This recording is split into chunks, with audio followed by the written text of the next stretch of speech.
국내에서도 중국 우한 폐렴 확진자가 발생하면서 강원도가 설 연휴 기간 비상방역대책반을 운영합니다. 정선 정암사 수만호탑의 국보 승격 여부가 오는 3월에야 결정될 것으로 예상됩니다.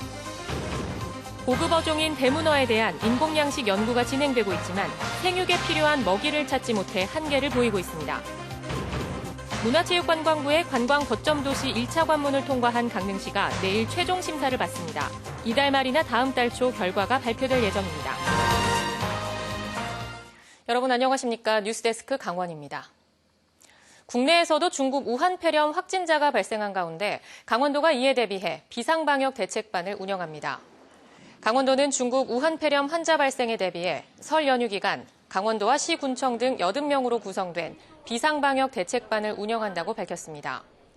대책반은 발열과 기침, 폐렴, 호흡 곤란 증상 등에 대해 지역 병의원과 공조체제를 구축합니다. 도 관계자는 오염 지역 방문 후 14일 이내에 고열과 호흡기 이상 등 의심 증상이 발생하면 질병관리본부 1339번이나 보건소로 즉시 신고해 줄 것을 당부했습니다. 제21대 국회의원 선거 예비 후보자로 새로 등록한 출마 예정자입니다. 태백 횡성 영월 평창 정선 선거구에 국가혁명배당금당 김은희 씨가 등록했습니다. 강원도의 애물단지 알펜시아 리조트가 매각 절차에 들어갔습니다.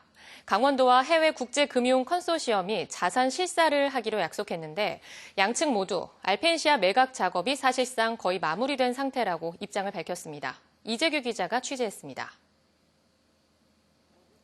알펜시아 리조트, 평창 동계올림픽을 위해 지었지만 결국 빚만 남아 도민들의 걱정거리였습니다. 많이 갚았다고 하지만 아직까지 남은 빚이 7,700억 원. 여전히 하루 이자만 5천만 원씩 나가고 있습니다. 비판과 비난이 이어지자 강원도는 2017년부터 리조트 매각 작업에 본격적으로 나섰지만 실패의 연속이었습니다. 하지만 알펜시아 리조트 매각이 거의 완성 단계에 왔다며 강원도가 성대한 협약식을 열었습니다. 상대는 맥킨리 그룹과 허베이 개발회사 등 다국적 투자회사 8곳의 연합체인 맥킨리 컨소시엄입니다. 협약에 따르면 다음 달부터 5월까지 3개월간 자산 회계 실사를 마친 뒤 본계약을 체결하게 됩니다. 하지만 최문순 도지사는 리조트 개발에 대한 협상은 사실상 마무리됐다며 매각 성공을 자신했습니다. 잠정적으로 논의된 가격은 대략 8천억 원 정도가 되겠습니다. 이 가격은 세금을 제외한 액수로 알펜시아 때문에 남아있는 부채를 모두 갚을 수 있는 그런 가격이 되겠습니다. 맥킨리 그룹 회장도 2년에 걸쳐 사업성을 검토한 결과 충분히 장사가 된다고 판단했다고 말했습니다. 이미 강원도를 비롯해서 대한민국 정부가 전 세계에 엄청난 돈을 들여서 광고를 해주셨습니다. 그걸로 이미 가치가 충분한 곳입니다. 협약이 예정대로 진행되면 올해 5월 자산 회계 실사를 마치고 본계약을 체결한 뒤 내년 5월 이전에 알펜시아 이전을 완료하게 됩니다.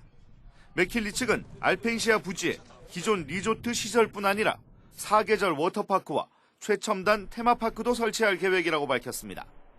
개장 시기는 2026년부터 2030년까지 단계적으로 될 것으로 예상했습니다.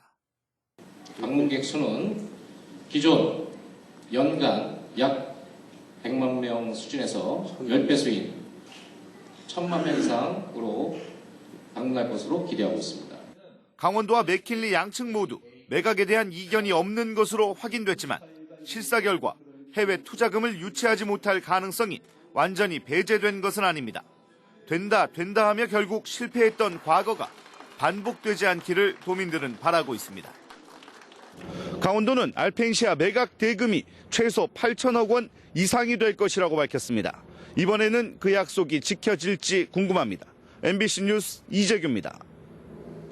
보물 제410호 정선 정암사 수만호탑의 국보 승격 여부가 오는 3월에야 결정될 것으로 예상됩니다.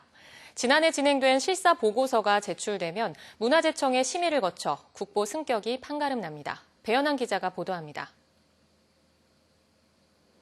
보물 410호인 정선 정암사 수만호탑. 9m 높이의 수만호탑은 석회암을 일일이 갈아 만든 벽돌 3,100장을 쌓아 만들었습니다. 1964년 보물로 지정됐고 1972년 7월 해체 보수 때 탑지석과 사리장엄 등 95점의 유물이 발견돼 관심을 모았습니다. 기단에서 상륜까지 완전한 모습을 갖췄고 분황사 모전석탑을 계승해 희소성을 더하고 있습니다. 정성군과 정암사는 이러한 가치를 인정받기 위해 2011년과 2013년 국보 승격을 시도했지만 역사적 학술적 근거가 부족하다는 이유로 무산됐습니다. 정성군은 이후 학술 심포지엄을 4번 열고 3차례의 발굴 조사를 벌이는 등 노력을 기울였고 지난해 국보 승격에 재도전했습니다. 현재는 지난해 진행된 현지 실사 보고서 채택을 앞두고 있습니다. 수마노타 국보 지정 실사 보고서가 제출되면 문화재청은 심의를 거쳐 국보 승격 여부를 결정하게 됩니다. 이달 안에 보고서가 제출될 것으로 보여 늦어도 3월에는 문화재청이 최종 결론을 내릴 것으로 예상됩니다. 지정조사 보고서 작성 중에 있고요. 문화재위원회의 안건을 상정을 해서 검토를 받고 통과가 된다 그러면 30일 동안 지정 예고를 해요. 다시 한번 심의가 통과가 된다 그러면 최종적으로 고시가 되면서 이제 국보가 승격이 됩니다.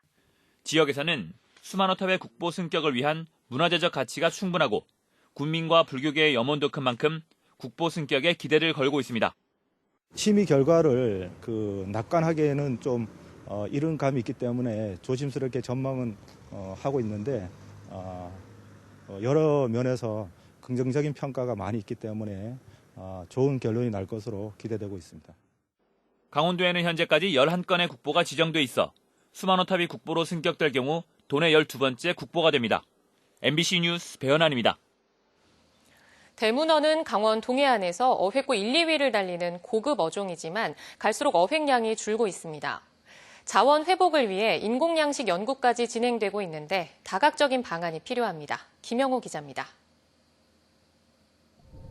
어미 대문어 곁에 알들이 포도송이처럼 매달려 있습니다. 손톱만한 새끼 문어들은 수족관안을 헤엄칩니다. 이렇게 산란한 문어의 알에서 어린 문어가 태어나기까지는 약 7개월의 시간이 걸립니다. 1cm 안팎의 새끼 문어는 3개월가량을 더 키워야 바닷속에 정착할 수 있는 2cm가량의 크기로 자랍니다. 인공양식 연구에서는 아직까지 생육에 필요한 먹이를 찾지 못하고 있습니다. 적합한 먹이, 사육 시스템 개발하는 게 가장 중요하다고 생각합니다. 앞으로 저희들이 90일 이상 유생을 사육해서 착저 단계에 들어가서 어린 문어를 만드는 게 저희들 최종 목표가 되겠습니다. 문어 자원 회복을 위해 새끼 문어는 지난해 말 고성군 앞바다에 20만 마리가 방류됐는데 자연 상태에서 정상적으로 성장했는지는 확인된 바가 없습니다. 시군별로는 해양에 문어 산란장을 조성해 대문어 자원 증대에 나서기도 합니다. 하지만 어업 현장에서는 문어 자원 고갈의 징후들이 계속해서 나타나고 있습니다.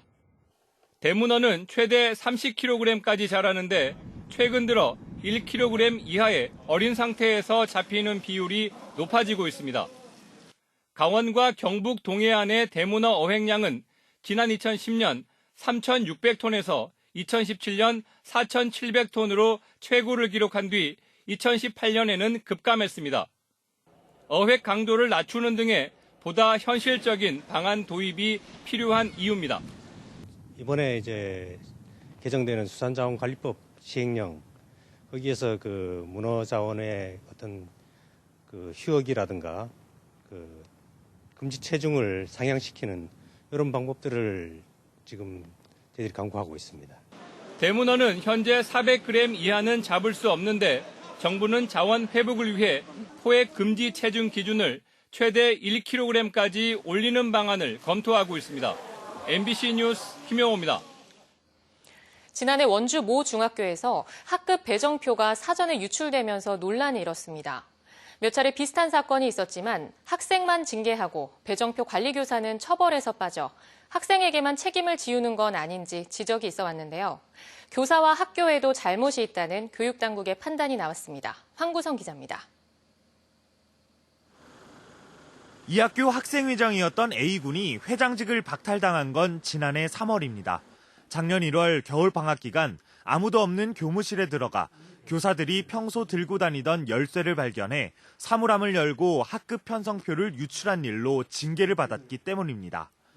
A군은 자신의 잘못은 인정하면서 전년도와 그 전에도 배정표가 유출된 바 있고 사건과 관련된 학생들이 여럿 있는데도 자신이 받는 처벌이 가혹하다며 지난 1년 동안 학교와 맞서왔습니다.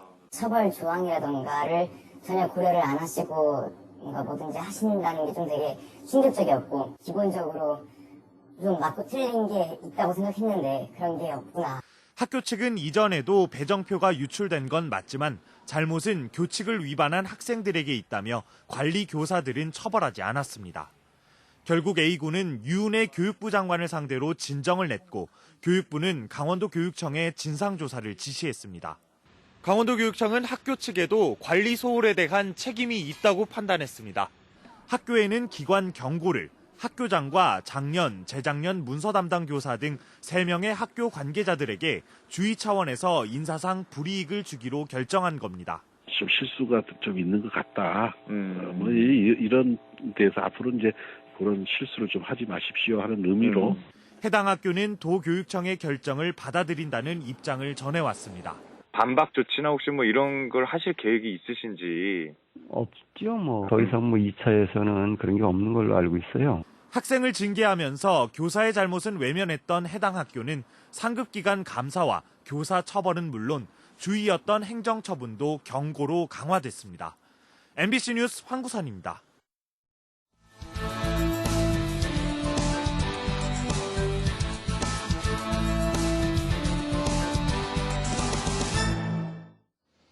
지난 2004년부터 부실 우려로 적기 시정 조치를 받았던 도내 수협들이 올해 모두 정상화로 돌아설 전망입니다.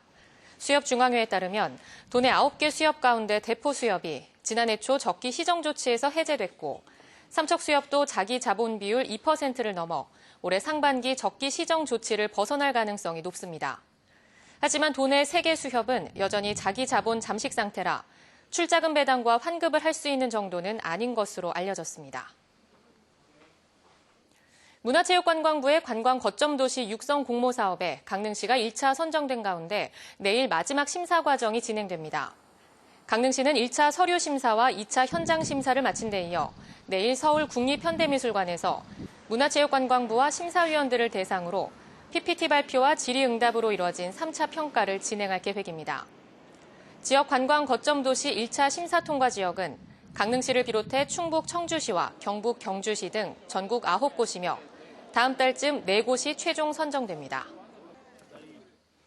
여성 친화도시로 신규 지정된 삼척시가 앞으로 44개 정책 사업을 추진합니다. 삼척시는 오늘 여성가족부와 여성 친화도시 신규 지정 협약을 체결하고 앞으로 5년간 여성 플라자 조성과 가족센터 건립, 여성 일자리 확대 등 5대 영역 44개 정책 사업을 추진한다고 밝혔습니다. 삼척시는 여성 친화도시 조성을 위해 지난 2018년부터 중장기 계획 수립, 시민 참여단 운영 등을 추진했으며 지난달 신규 여성 친화 도시로 지정됐습니다. 채용 비리 혐의로 기소된 김양호 삼척시장에 대한 선고 공판이 다음 달 열립니다. 춘천지법 강릉지원에 따르면 직권남용 권리행사 방해 혐의로 기소된 김양호 삼척시장에게 징역 1년이 구형된 가운데 다음 달 14일 1심 선고 공판이 열립니다.